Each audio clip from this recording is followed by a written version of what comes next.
Welcome to the Viewless Wings Poetry Podcast, where we celebrate the craft of poetry. Each week we feature interviews with incredible poets and artists, including Olivia Gatwood and A.E. Stallings, and original poetry read by the authors. I'm your host, James Moorhead, Poet Laureate of Dublin, California, and author of Canvas and Portraits of Red and Gray. On this week's episode of the Viewless Wings Poetry Podcast, I'm excited to preview the Viewless Wings booth at the Bay Area Book Festival coming up Sunday, May 7th in Berkeley, California. Our booth will feature 4 San Francisco Bay Area Poets Laureate, including me, and you'll hear selections of their poetry in just a moment. You can find us in the outdoor fair in Martin Luther King Jr. Civic Center Park in Berkeley, in booth number 96, along with adult and youth program stages, an expanded family fun zone, and over 200 exhibitors and food vendors.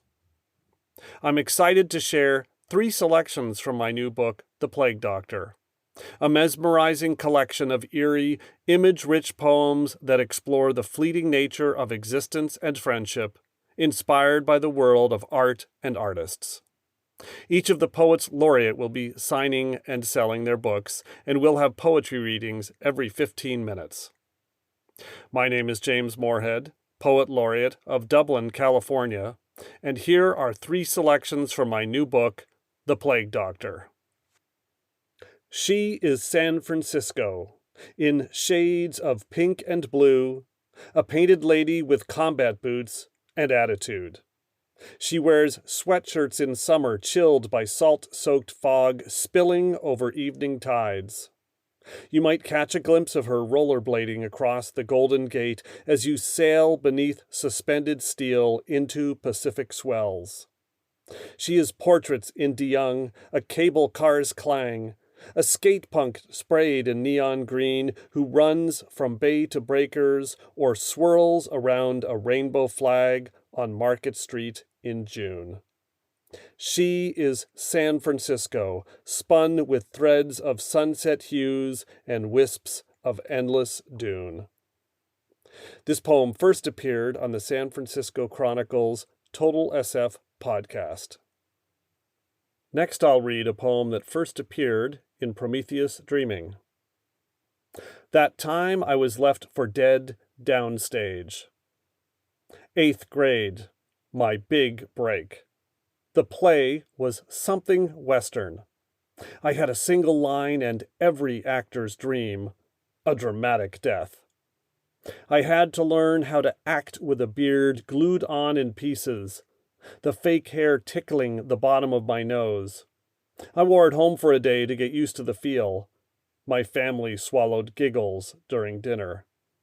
Opening night approached. My heart raced, imagining the curtain opening on 100 seated shadows. That single line I kept forgetting. Whispers from the director. Time ran out. Hurried discussions. It was decided. My debut line was cut. With a full beard glued on in pieces, tickling the bottom of my nose, a long black coat and top hat, boots 1 size too big. I walked into the spotlight, said nothing, was shot and left for dead at the edge of the stage. I remember lying there, unable to move, eyes closed, silently mouthing my line over and over and over, sensing classmates' footsteps, avoiding my corpse. The final poem I'll read from The Plague Doctor is Memento Mori, Evermore.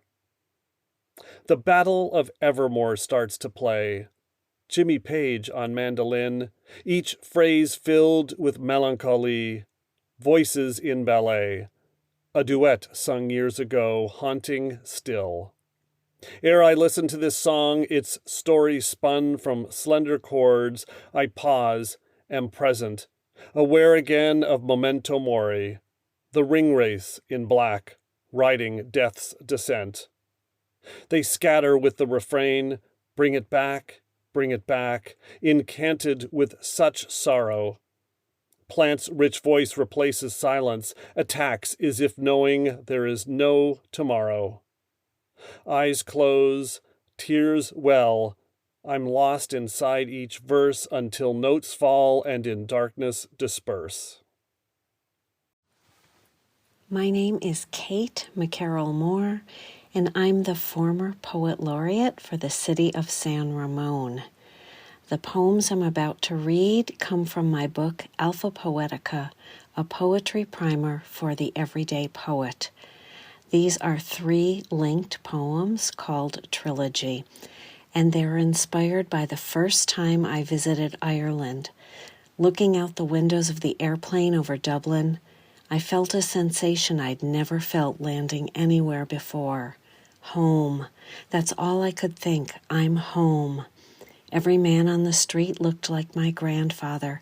Every store clerk was my cousin. The streets, alleys, shops all felt so eerily familiar. I know this place, I thought. I've been here before. This is Changeling. The sea churns green below, and there are sheep along the runway. I imagine changelings here as we skid to a stop. No words, just the odd sensation of home in this place I've never been. Home, in the place they left, driven out by famine, propelled by hope. Their blood runs through me and recognizes home. Home. In the morning, I'll get up early, walk to the corner cafe, buy an Irish Times, order tea, and pretend to read the news, imagining this kind of life, imagining home. Home. You have the map of Ireland on your face, they said when I was growing up. I'll take you home again, Kathleen, my father sang. He sang Tura Lura Lura, that's an Irish lullaby. And this is I'll Take You Home Again, Kathleen. Walking the streets of Dublin, I see my grandfather everywhere, the shock of white hair and the prominent chin, the eyes that twinkle like a cliché. There he sits in Kennedy's and at the bus stop next to Oscar Wilde. He's the doorman in silk top hat and tails, opening the taxi door outside the Marian Arms. He's playing fiddle on the steps of St. Anne's. I am here in this place his father left, driven out by famine, the terrible hunger, propelled by hope, the great hunger.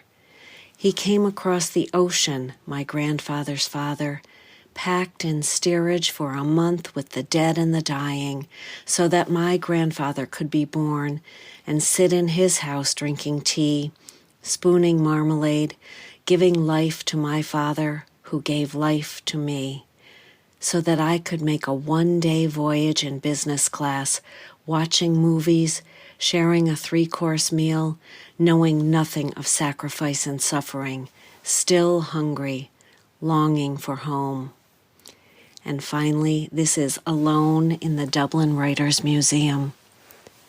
Outside, a steady rain pounds on leaded windows in haunted Parnell Square, awakening the ghosts of Behan, Beckett, Swift, and Wilde.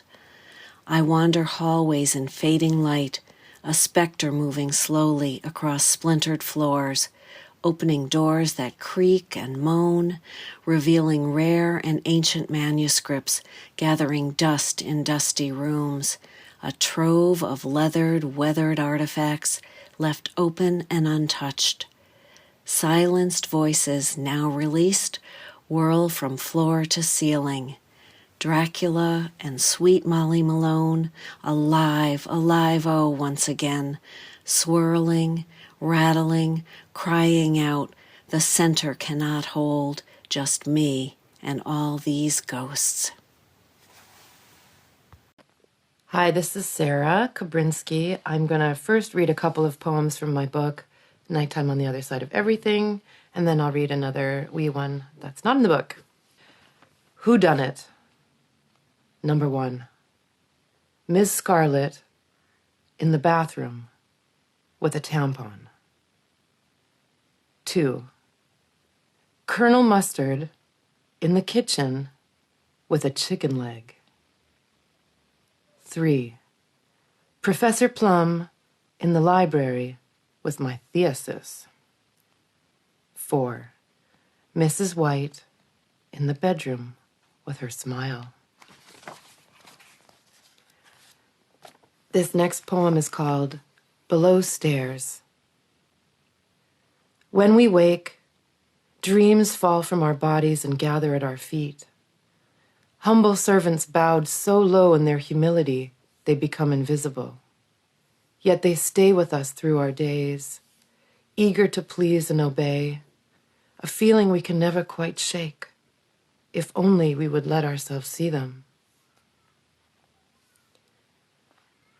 And my last poem is called Pockets. I like your dress.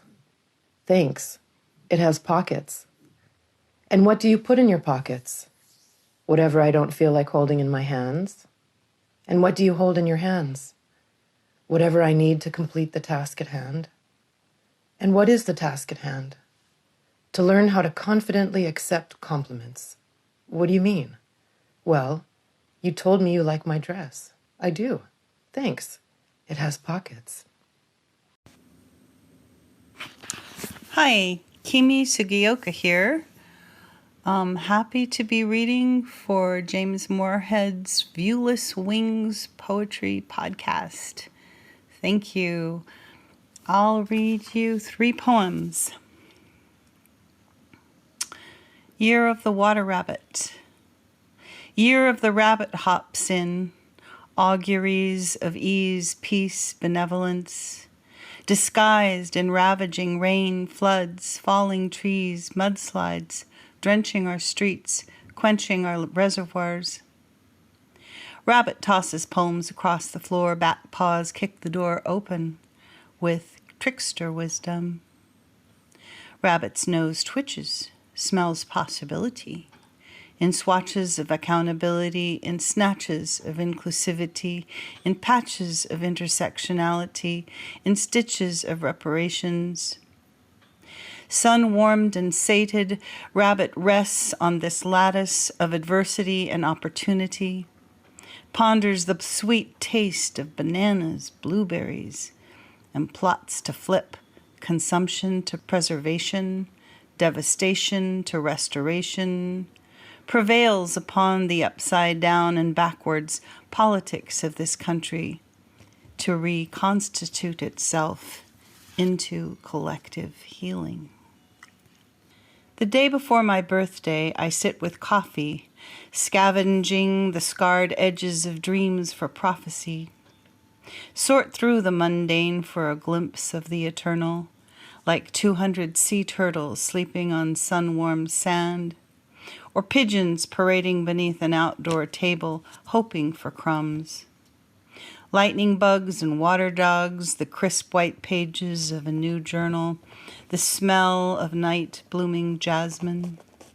The waves say rise and release, the redwoods say believe, even though the godwit hobbles on one leg and a tangle of death awaits. When twilight kicks up a moon that threatens to envelop the sky and stars poke through just as I open my eyes to scrutinize the possibilities of 65. And this is Colors of Spring, or the Earth's Promise. Come wrap yourself in the colors of spring, yellow, purple, pink, chartreuse, that we may begin again.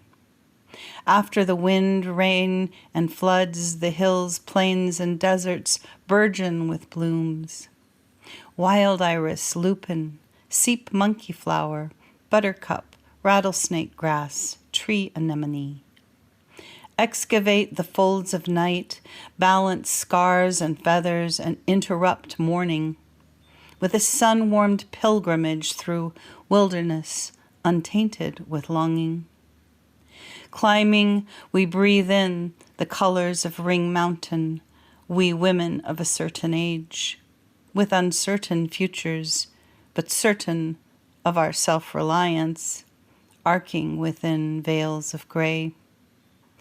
nestle in a copse of oak and bay with purple sanicle, California goldfields, woolly fruit desert parsley, California poppy, and endangered Oakland mariposa lilies. The babes now flown, we wander ambiguous trails, angling, ridgewise, and try to mimic the earth's promise. Thank you for listening.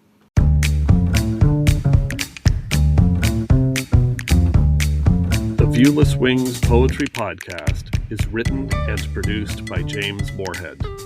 You can follow me on Twitter at Dublin Ranch, subscribe to the Viewless Wings Poetry Podcast, and follow us on viewlesswings.com or on Instagram at viewlesswings.